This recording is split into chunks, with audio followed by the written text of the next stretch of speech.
Jake Murphy stared out the window of his ship at the empty space around them. Stars dotted the black sky like tiny diamonds. He had been looking at views like this for 3 months now. His job was to explore new places and make maps for the Galactic Federation. It was not exciting work, but someone had to do it. The ship was called the USS Horizon. It was not a big ship, and it was not built for fighting. It had tools for studying planets and taking pictures of space. Jake was the commander, which meant he was in charge of the small crew. Lisa Wong sat at the pilot controls. She was good at flying the ship through asteroid fields and around dangerous space storms. Her hands moved quickly over the buttons and screens. She never seemed worried, even when things got difficult. Pete Johnson worked in the engine room. He knew everything about how the ship worked. When something broke, Pete could fix it. When they needed more power, Pete found a way to give it to them. He was always covered in oil and grease, but he smiled a lot. Kate Adams handled all the talking. With other ships and planets, she spoke 12 different alien languages. Her job was to listen for messages and send reports back to Earth. Most days, space was very quiet. The human race had been part of the Galactic Federation for over 100 years. In that time, they had made friends with many alien species. Humans were known for being good at building things and solving problems. They were also known for being peaceful. Most aliens thought humans were smart, but not very dangerous.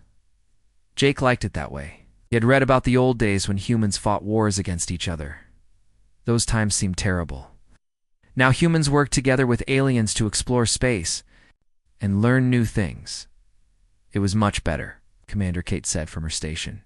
I'm getting something strange. Jake walked over to look at her screen. Numbers and symbols scrolled down too fast to read. What is it? It's a distress call, but it's coming from really far away, and it's not using normal Federation codes. Lisa turned around in her chair. How far away? Kate pressed some buttons. The screen showed a map of their part of space. Red dot blinked far from where they were. 3 days, if we go as fast as we can. Who's sending it? Jake asked. That's the weird part. It says it's from the Zilani homeworld. Pete's voice came from the engine room through the ship's speakers. The Zilani. Those guys have the best shields in the galaxy? What could scare them? Jake knew about the Zilani. Were very advanced aliens who lived on a beautiful planet covered in crystal cities. They had technology that could stop almost any weapon. Their planet was supposed to be one of the safest places in the galaxy. Kate pressed more buttons. The ship's speakers crackled with static. Then a voice came through, was speaking the Zilani language, but Kate had the computer translate it to English. This is Zilani Prime calling anyone who can hear this message. We are under attack by unknown forces. Our shields are failing. Our fleet is destroyed. They came from outside the galaxy. They eat everything. Planets, ships, people. We have maybe hours left. Please, if anyone gets this message, warn the Federation. Don't let them do to others what they did to us. The message ended. Speakers went quiet. The 4 humans looked at each other. Jake felt cold inside his chest. He had never heard a Zilani sound scared before. Are there any other messages? He asked. Kate worked at her station for several minutes. There are 17 other distress calls, all from different systems. They all say the same thing. Something about invaders that eat planets. When were these sent? The oldest one is from 2 days ago. The newest one is from 6 hours ago. What about responses? Has anyone answered these calls? Kate shook her head. Nothing. And Commander. I checked the Federation emergency channels. There's no word about any of this. It's like these messages never reached anyone else. Jake sat down in his captain's chair. His mind was racing. The Zilani were 3 days away. The nearest Federation military ships were at least 2 weeks away. By the time help arrived, whatever was attacking the Zilani would be long gone. How long would it take us to reach the Zilani system? 3 days if we push the engines hard. But Commander, we're not a warship. We have some small weapons for asteroid mining, but nothing that could fight a real enemy. I know. Jake looked at each of his crew members, but we might be the only ship close enough to help, or at least to see what's happening and warn the Federation. Pete's voice came through the speakers again. If these things really did destroy the Zilani fleet, what chance do we have? Maybe none, Jake said. But we can't just sit here while people die. We took an oath to help others when we joined the Federation. Kate was listening to more messages. Commander, the Zilani signal just went dead. Complete silence. The ship felt very quiet. Jake could hear the soft hum of the engines and the beep of computers. Outside the windows, the stars looked the same, as always, but now they seemed colder. We vote, Jake said. Everyone gets a say. Do we go to the Zilani system, or do we head back to Federation space and make a report? Lisa was first. I'll say we go. If there's any chance we can help someone, we have to try. Pete's voice came from the speakers. I'm with Lisa. The engines can handle it. Kate nodded. These messages need to get to someone who can do something about it. If we run away now, more people will die. Jake looked out at the stars again.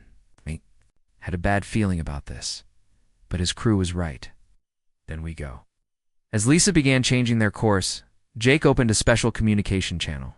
It was an old military frequency that he had hoped never to use. He sent a short message using codes that most people had forgotten. This is Murphy. Code Black. Awaken the sleeping dogs. He closed the channel and sat back in his chair. In 3 days, they would reach the Zilani system. Jake had a feeling that nothing would ever be the same after that. On Earth, Admiral Susan Hayes was drinking coffee in her office when the message arrived. She had been reading reports about trade agreements and new colony supplies. It was boring work, but it was peaceful. Then her computer made a sound she had not heard in 20 years. Code Black. Suzanne dropped her coffee cup. It crashed on the floor and broke into pieces. She stared at her screen. The message was short and used old military codes. Someone named Murphy was asking to awaken the sleeping dogs. Susan's hands shook as she reached for a special phone. It was red and had no numbers on it. She had never used it before. She picked it up. A voice answered immediately. Stone here. Grick, this is Susan Hayes at Terra Command. We have a code Black. The line was quiet for a long moment. Are you sure? When was the last time anyone checked those codes? 200 years ago. But the message is real. Someone out there thinks we need the sleeping dogs. I'll start the awakening process. Susan, you know what this means? Susan looked out her office window at the peaceful city below. People were walking to work and children were playing in parks. None of them knew about the sleeping dogs. Most humans had forgotten that such things ever existed. It means the peace is over, she said. General Rick Stone put down the phone and walked to his safe. Inside was a small black box that he had hoped never to touch. He opened it and pressed the single red button inside. Across human space, hidden, computers began to wake up. Secret messages went out to people who had been living normal lives for years. On Mars, Dr. Amy Foster was watering plants in her greenhouse when her wrist device beeped with a code that made her remember things she had tried to forget. Tom Hadley was feeding chickens on his farm when his old training came flooding back. He looked at his hands and remembered when they had held weapons instead of farm tools. He walked to his barn and moved some hay. Underneath was a metal door that led to a room full of equipment that did not belong on any farm. Maria Santos was cooking dinner for her family when her phone rang. The voice on the other end spoke a series of numbers. Suddenly she was not a chef anymore. She was a colonel who had once led the most dangerous soldiers in human space, all across the galaxy. Humans began to remember who they really were. In hidden places, machines started working. Asteroid mining stations that were not really mining stations powered up their weapon systems. Space factories that made farming tools began making very different kinds of tools. Ships that looked like cargo haulers opened secret compartments, full of missiles, but the biggest surprise was the people themselves. Humans who worked as teachers and shopkeepers and artists began moving with the trained steps of soldiers. They had been living 2 lives without knowing it. One life was peaceful and normal. The other life had been sleeping, waiting for the day when humanity might need its warriors again. Jake and his crew were still flying toward The Zilani system when strange things began happening. Pete called up from the engine room with excitement in his voice. Commander, you need to see this. The ship's computer just gave me access to systems I didn't know we had. Jake went down to the engine room. Pete was standing in front of a wall. Panel that had opened to show controls that were definitely not for exploration. These are weapon controls, Pete said. Good ones. This ship has been hiding some serious firepower. Jake stared at the controls. That's impossible. The Horizon is a science ship. That's what I thought too. But look at this. Pete pressed a button, and a screen showed the ship's real blueprints. We have missile tubes hidden behind the sensor arrays. The main deflector can be turned into an energy weapon. Even our escape pods have guns on them. Kate's voice came through the speakers. Commander, you both need to get up here. I'm getting messages on channels I've never seen before. They ran to the bridge. Kate was staring at her screen with wide eyes. There are ships moving all over Federation space. Big ships, military ships. But they're not showing up on normal sensors. Where are they coming from? Jake asked. Everywhere. It's like they were hiding, and now they're not hiding anymore. Commander, some of these ships are huge, like the size of small cities. How did we never know about them? Lisa was checking her navigation systems. Jake, we're getting a message. It's for you personally. A new voice came through the speakers. It was deep and calm. Commander Murphy, this is Captain Dan Rivers of the Retribution. We're coming to support your mission. Support our mission. We're just going to investigate a distress call. No, sir, you're not. You're about to face the most dangerous enemy humanity has ever encountered. We've been watching the attack reports. These invaders don't just conquer planets. They eat them. They turn everything into food for their ships. Jake felt his stomach drop. How do you know all this? Because that's what we've been preparing for. The sleeping dogs have been ready for this day for 2 centuries. We knew that someday something would come for us. Something that the peaceful galaxy couldn't handle. Who are you people? We're the part of humanity that never stopped being ready for war. We're the insurance policy that your grandparents bought with their blood and nightmares. And Commander, we're about to show the galaxy what humans are really capable of. The communication ended. Jake looked at his crew. They all seemed different somehow. Lisa's hands moved over her controls with the skill of someone who had been flying combat ships her whole life. Kate was working with communication systems that definitely had not been there yesterday. Pete was smiling like a man who had just found his favorite toys. Did we all know? Jake asked. About the weapons, about the ships, about the sleeping. Dogs, Lisa answered without looking up from her controls. I think we did, and we didn't. Like we were 2 people living in the same body. The peaceful explorer and the warrior. The code black woke up the warrior. Kate nodded. I remember now.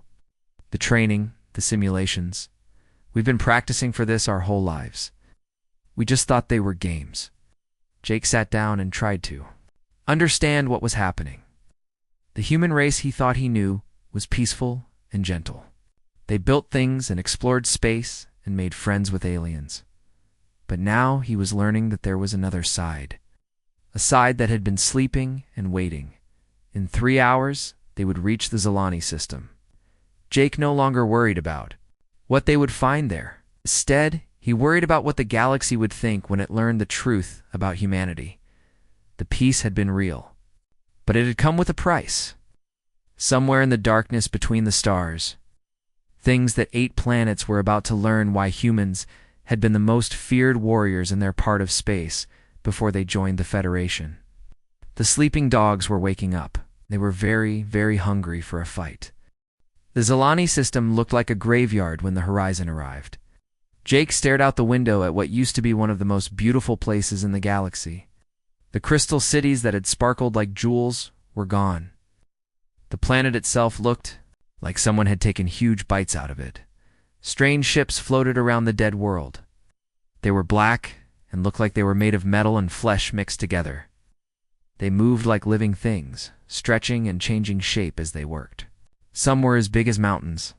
Others were small and fast, darting between the larger ships like hungry fish. What are those things? Lisa whispered. Jake could not answer. He had never seen anything like them.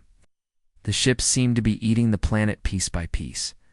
They would extend long tubes down to the surface and suck up rock and dirt and anything else they could find. The planet was slowly disappearing. Kate was listening to her headphones. I'm not getting any signals from the surface. No life signs, no power. Readings? It's like the whole civilization just vanished. How long do you think it took them? Pete asked from the engine room. Based on when we lost contact, maybe 6 hours, Kate said. 6 hours to destroy an entire world. Jake felt sick. The Zilani had been one of the strongest species in the galaxy. Their technology was hundreds of years ahead of most other races. If these invaders could destroy them in 6 hours, what chance did anyone else have? Commander, Lisa said quietly, one of the big ships is turning toward us. Jake looked out the window. A ship the size of a city was slowly rotating to face them. Its surface was covered in what looked like eyes and teeth. As it moved, smaller ships began breaking away from it and flying in their direction. They've seen us, Jake said. Lisa, get us out of here, working on it. Lisa's hands flew over her controls. The horizon began to turn away from the approaching ships.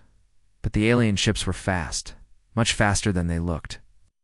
In seconds, they had surrounded the small human vessel. Jake could see them clearly now. They were definitely alive, with skin that moved and breathed. Strange lights pulsed under their surfaces. Weapons are targeting us, Kate reported. Multiple locks. They're charging some kind of energy system. Jake closed his eyes. They had come here to help, but instead they were going to die just like the Zilani. At least they had sent the warning message. Maybe someone would listen. Suddenly, space around them exploded with light and fire. But the explosions were not hitting the horizon, they were hitting the alien ships.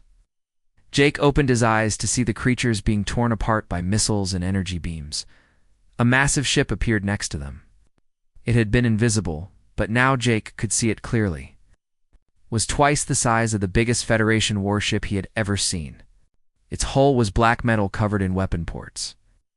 Hundreds of missiles were launching from its sides. As Captain Dan Rivers of the Retribution, a voice said over their speakers, "Horizon, stay close to us.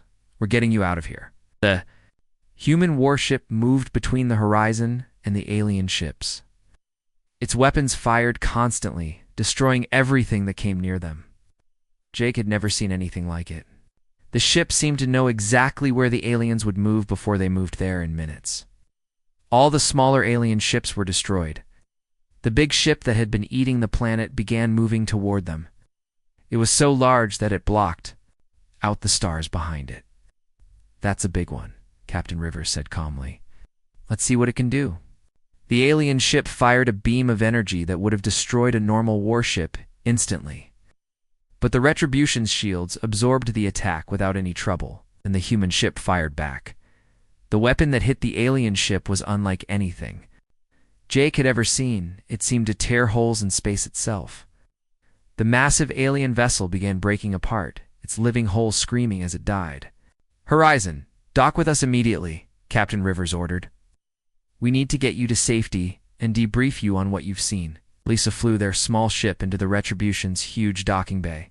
As soon as they landed, soldiers in black armor surrounded them.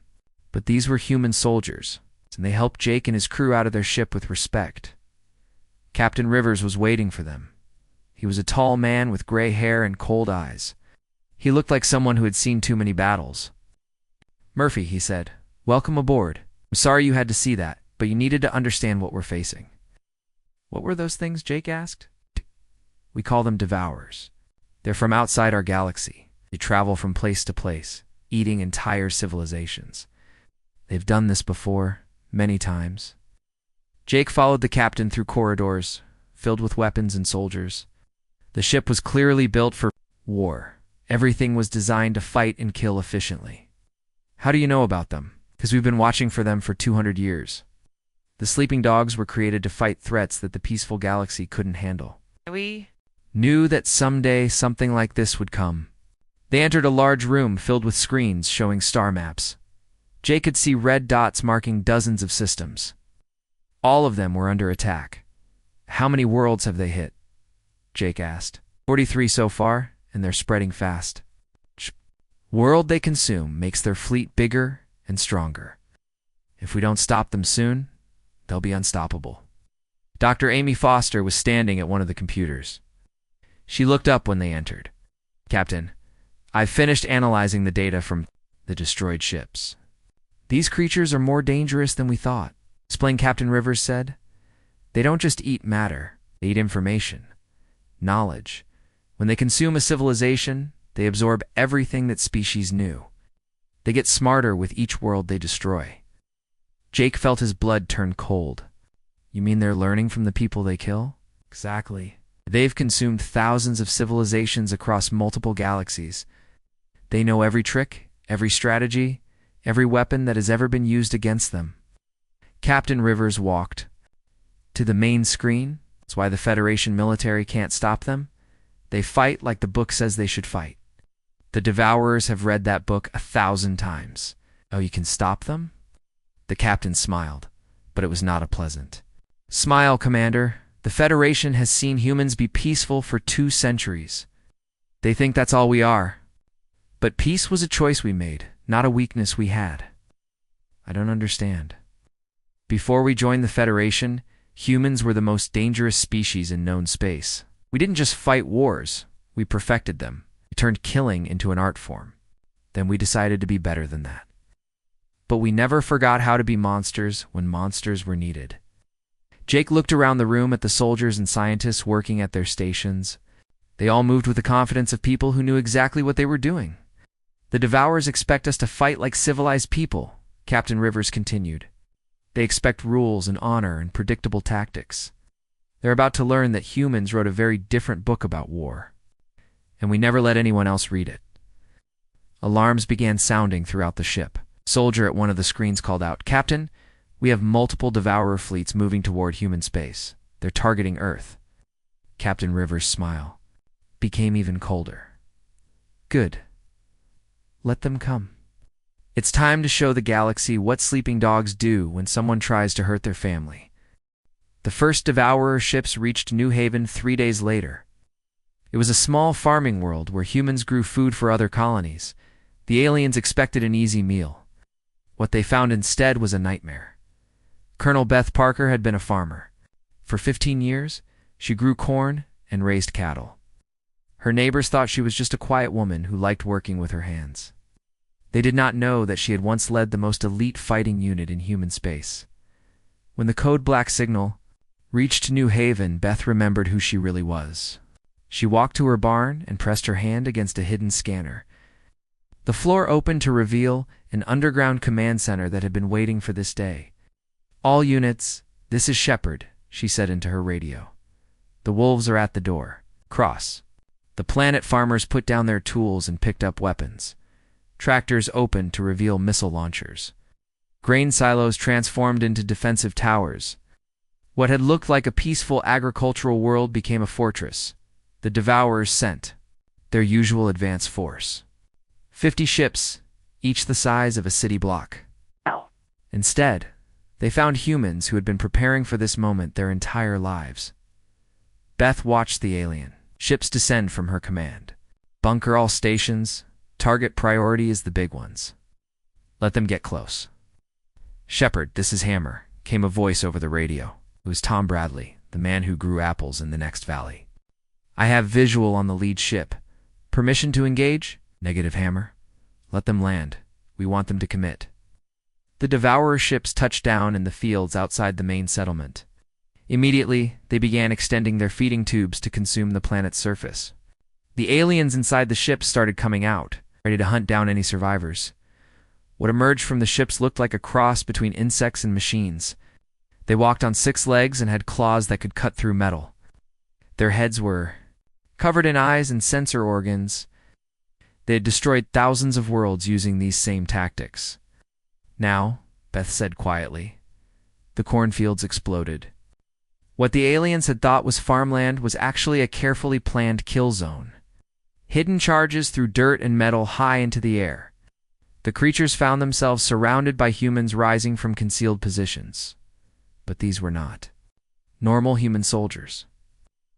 These were farmers who doubled as special forces. They knew every inch of their land.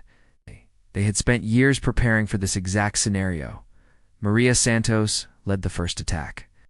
She appeared from behind a barn that was actually an in-armored bunker. The weapon in her hands fired bullets that could punch through the alien's tough skin. Behind her came dozens of other humans, all moving with the precision of a military unit.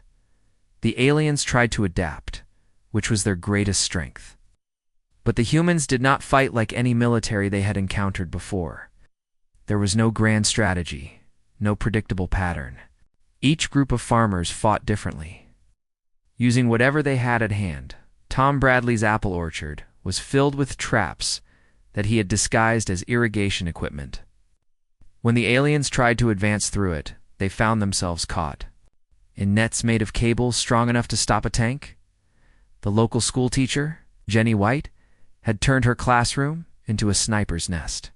She picked off alien commanders from half a mile away while her students, who were all over 18, provided covering fire from other buildings. But the real surprise came when the aliens tried to call for help. They discovered that their ships could not take off. Dr. Amy Foster had provided the farmers with a device that created a field preventing the alien technology from working properly. "Shepard, this is Hammer," Tom's voice came over the radio. "The big ships are trying to leave. The field is holding them. Good phase 2 people. Show them what humans do to home invaders." The farmers began their real attack.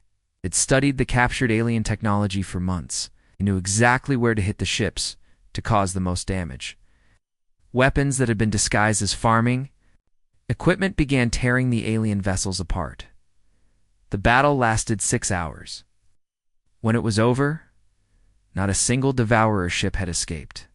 The aliens' advance force was completely destroyed, and the humans had captured several creatures alive for study.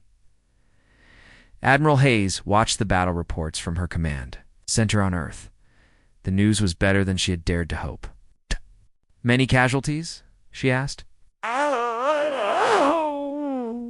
12 injured, none killed, came the report. "The farmers say they'll be ready for the next wave in 4 hours. Hayes shook her head in amazement. 48 enemy ships destroyed, and we didn't lose a single person?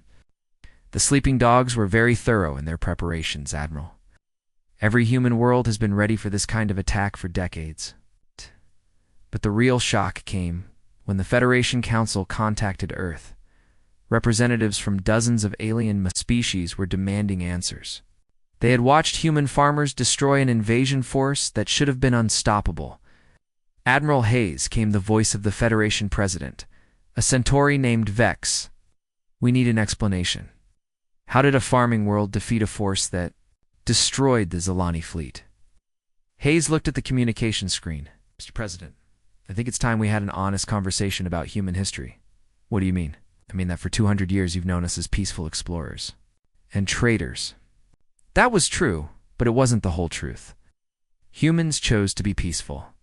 We were never naturally peaceful. The alien president's face showed confusion. "I don't understand. Before we joined the Federation, humans were very good at war. Too. Good. We decided to be better than that. But we never forgot how to fight. We just hid it so well that we almost forgot ourselves. Are you saying that every human world is militarized?" Hayes thought about how to answer that. "No, Mr. President. Every human world is prepared. There's a difference. Our farmers really do grow food. Our teachers really do educate children. Our artists really do create beautiful things. Someone threatens our family. We remember what we used to be." On the screen, she could see other alien representatives gathering behind the president. They all looked worried. "How many of these hidden weapons do you have?" the president asked. "Enough," Hayes said simply. "Mr. President, the Devourers chose the wrong species to threaten. They've encountered thousands of civilizations, but they've never met one that spent 2 centuries pretending to be harmless while staying ready for war." The communication ended. Hayes turned to her staff. "How long until the main Devourer fleet reaches our core systems?" 18 hours, Admiral." "Good. Send word to all sleeping dog units. It's time to stop hiding. Let's show the galaxy what humans are really capable of." Across human space, the pretense ended. Mining ships revealed themselves to be destroyers. Transport vessels opened weapon bays that had been concealed for decades. Peaceful colonies activated defense systems that could stop entire fleets. The Devourers had consumed thousands of civilizations, but they had never tried to eat a species that had been quietly preparing to bite back for 200 years. 6 months after the first distress call, the war was almost over. The main Devourer fleet hung in space near their massive stronghold, a structure built from the remains of 1,000 dead worlds. It was larger than most planets and protected by technology that had never been defeated. General Rick Stone stood on the bridge of Terra's Wrath, the largest warship humanity had ever built. Around him, hundreds of human ships prepared for the final battle. They no longer hid what they were. Every vessel bristled with weapons that broke several galactic treaties. "Status report," Stone said. "All fleets are in position," came the reply. "The weapon is ready for deployment." Dr. Amy Foster checked her equipment one last time. The device she had created was humanity's ultimate answer to the Devourers. It was a virus designed to attack their ability to adapt. The same skill that made them unbeatable would become their weakness. But someone had to get close enough to the stronghold to deliver it. Jake Murphy stood in the shuttle bay, checking his equipment. He had volunteered for the mission, even though everyone knew it was probably suicide. His crew, Lisa, Pete, and Kate, had insisted on coming with him. "You know this is crazy, right?" Lisa said as she ran through the pre-flight checklist. "Completely insane," Pete agreed from the engine compartment. "I love it." Kate was testing the communication systems. "Lisa will die doing something important." Jake smiled at his friends. Over the past months, he had learned the truth about all of them. They were not just random crew members who had been assigned to his ship. They were carefully chosen operatives who had been training for this mission their entire lives without knowing it. The Sleeping Dogs program had been more thorough than anyone imagined. It had not just created hidden weapons and secret soldiers. It had created people whose entire identities were designed for specific missions. Jake and his crew had been shaped from childhood to be exactly what humanity would need for this moment. Shuttle. Prepared for launch, Jake reported to the Terra's Wrath.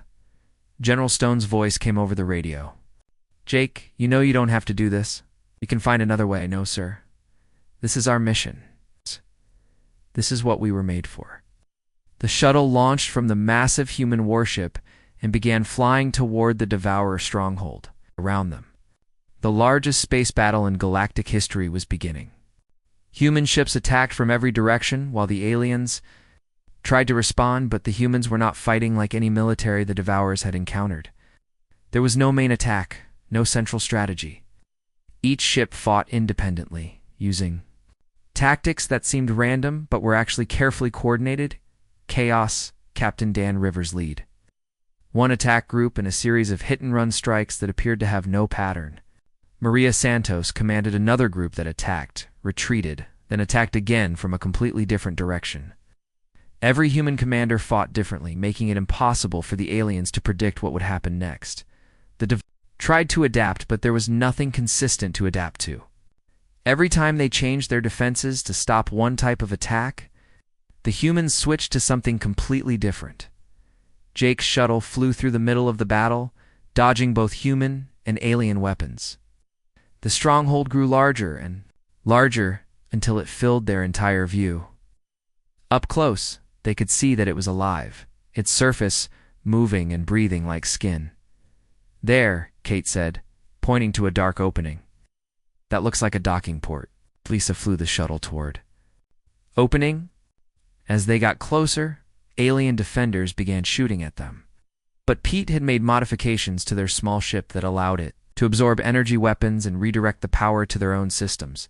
They crashed through the stronghold's outer defenses and landed inside a vast chamber. The walls were covered in organic technology that pulsed with strange lights. The air smelled like death and metal. "The virus needs to be delivered to the central processor." Dr. Foster's voice came through their radio. "Look for something that resembles a brain." They moved through corridors that seemed to shift and change as they walked. The stronghold was trying to confuse them, but Jake's team had trained for this. They followed their instincts and each other. Trusting in abilities they had never known they possessed, they found the central chamber after an hour of searching. It was enormous, with a ceiling that disappeared into darkness above them. In the center was a massive organic computer that controlled the entire Devourer fleet. "That's it," Kate said. "That's what we need to infect." But they were not alone. Dozens of Devourer creatures emerged from hidden alcoves. These were larger than the ones they had fought before, with armor that seemed to absorb their weapon fire. "Go," Jake told his crew. "Get to the computer. I'll hold them off." "Like hell," Lisa said, firing her weapon at the approaching aliens. "We do this together or not at all." The fight was brutal and desperate. The aliens were stronger and tougher, but the humans were faster and smarter. They used the chamber's complex structure to their advantage, turning the alien size against them. Pete reached the computer first. He connected Dr. Foster's device and began the upload process. 30 seconds, he called out. A massive devourer, larger than any they had seen, broke through the floor beneath them. It moved toward Pete with claws extended. Jake threw himself in its path, firing his weapon at point-blank range. The creature's claws raked across his chest, but Jake did not let go of his weapon. He kept firing until the alien fell backward. "Upload complete," Pete shouted. Immediately, they could feel the stronghold beginning to shudder. The virus was spreading through the alien network, turning their own technology against them. Lights began failing, and the organic walls started dissolving. "Time to go," Kate said. They ran back toward their shuttle as the stronghold collapsed. Around them, the virus was working faster than expected, causing a chain reaction that was destroying the entire structure. Outside, the human fleet watched as the massive alien base began breaking apart. The Devourer ships that had seemed invincible suddenly found their systems failing. Their ability to adapt was turned against them, creating feedback loops that tore them apart from the inside. Jake and his crew barely made it back to their shuttle before the chamber they had been in dissolved completely. Lisa flew them out of the collapsing stronghold just as it began its final death throes. "Terra's Wrath. This is Horizon Shuttle," Jake reported. "Mission accomplished. The package was delivered." Confirmed Horizon. "Come home." The war ended that day. The Devourer fleet was completely destroyed, their technology turned against itself by the virus. The threat that had consumed thousands of civilizations was finally stopped. In the aftermath, the galaxy had to come to terms with what they had learned about humanity. The peaceful species they had known for 2 centuries was gone, replaced by something more complex and dangerous. Admiral Hayes stood before the Federation Council to answer their questions. "What happens now?" the Federation president asked. "Will humans return to being peaceful?" Hayes thought about her answer.